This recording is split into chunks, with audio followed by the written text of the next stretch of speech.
causes major confusion for our motorists. So we, in 2010, came up with an idea with infrastructure and engineering that we would put up the booms. I will go and show you on top of that the booms are non-effective. People are cutting the locks.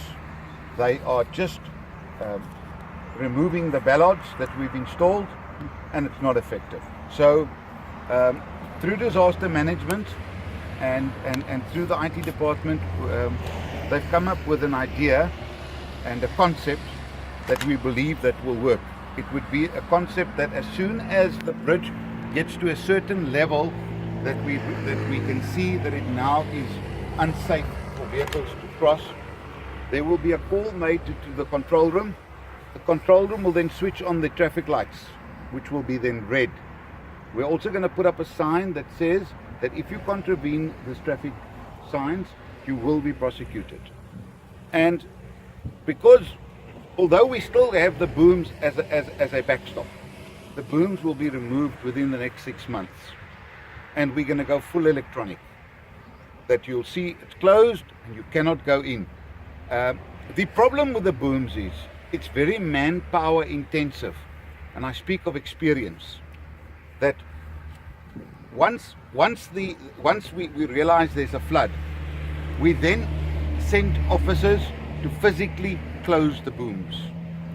You've got to have 2 officers, one on the top of William Moffat and the other one at Hurd Street, or up the top here at Handsworth Street. They then close the booms. Then the river eventually gets to a certain level. It could be 2 o'clock in the morning.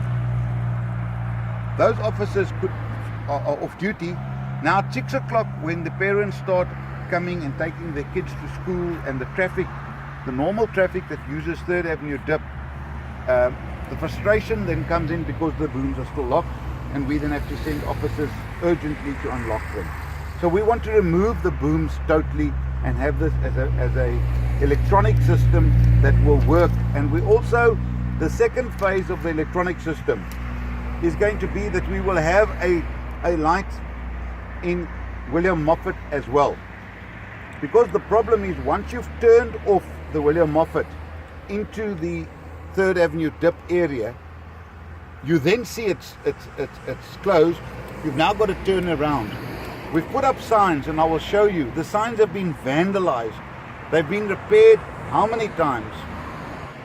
Somebody just goes and removes it, and currently the signs are permanently showing that the dip is closed.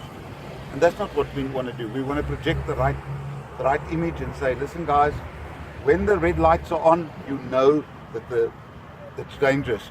You then decide, well, you don't decide. You do not then enter the dip. And anybody that then enters the dip will be prosecuted, and we'll put up the necessary signs to do the prosecutions. This is all in the safety of our motorists, because I've been with some of the floods personally here, and we've seen vehicles that have been swept off this bridge. So it doesn't take a lot of rain. It takes 25 millimeters of rain, and then the bridge will start overflowing likely, and then as the water comes down from the Kabiga Park area, it actually becomes quite very, very dangerous. When you drive close, you think that your vehicle can cross, and we've had numerous vehicles that have actually been swept away, and then there's got to be rescues done on that. So the reason we're doing this is to try and then remove the manual notifications and go electronic. And we are ready to go electronic today, but we'll still back it up with the manual until we're 100% convinced that yes, it is working, and then we can remove the barriers. Are there any questions? Can I ask, just when I was coming here and alerting some of the people in the office, the question was, why not just raise the bridge? Okay, we'll put up the rates and taxes for now.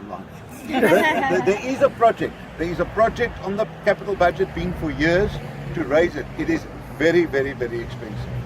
And on the priorities of the city, I would believe that the infrastructure and the the burst pipes and the water situation is more critical than this. Yes, this is on a long-term plan, but to lift this bridge is going to be a lot of money.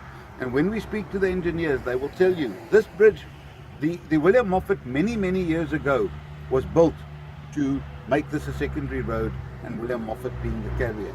But everybody still uses this road. They do not use the Moffat completely, and they come through, which is very convenient to come through to that. So that is long term, that is what we're looking at, but we've got to look at a solution now, because we are in a drought, so we can now plan.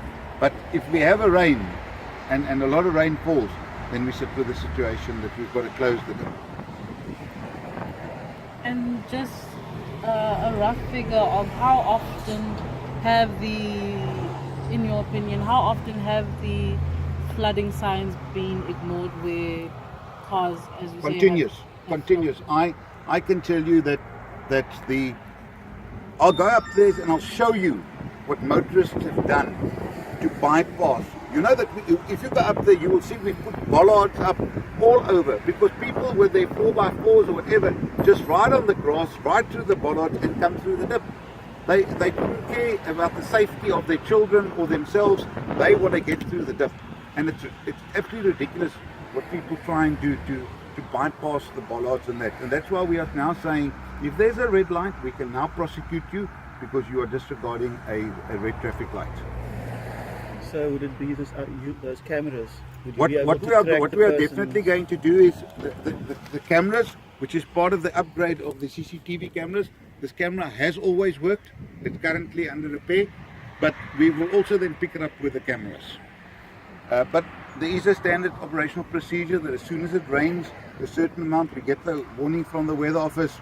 We send officers down or engineers down to tell us exactly, there's a mark there that they know exactly where it is, and that's when the bridge then gets closed. Are there any other questions? I think what we're now going to do is you can get in your cars, go up and then just turn right, just off the main road, or turn left, and then